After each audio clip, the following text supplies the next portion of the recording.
नमस्कार, मी लघुकोण बोलते. लघुकोण म्हणजे ज्या कोणाचे माप 0 अंशपेक्षा जास्त व 90 अंशपेक्षा कमी असते त्या कोणाला लघुकोण असे म्हणतात.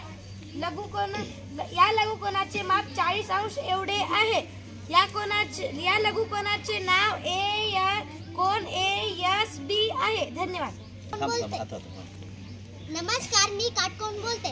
काटकोन म्हणजे ज्या कोणाचे माप 90 अंश असते त्या कोणाला काटकोन असे म्हणतात. काटकोनाचे माप 90 अंश आहे.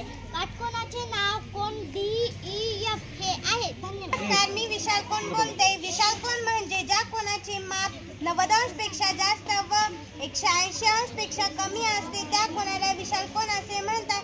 विशाल कोणाचे माप 120 अंश एवढे आहे.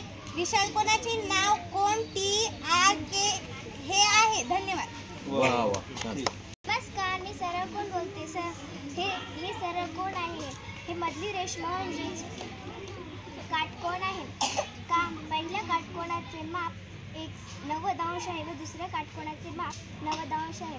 हे दोन्ही मिळून 180 झालेत, म्हणून या 180 मापाचा कोणाला सरळ कोण असे म्हणतात. नमस्कार, मी प्रविशाल कोण बोलते. ज्या कोणाचे माप 180 अंशपेक्षा नमस्कार, मी प्रविशाल कोण बोलते. ज्या कोणाचे माप 180 अंशपेक्षा जास्त व 360 अंशपेक्षा कमी असते त्या कोणाला प्रविशाल कोण असे म्हणतात.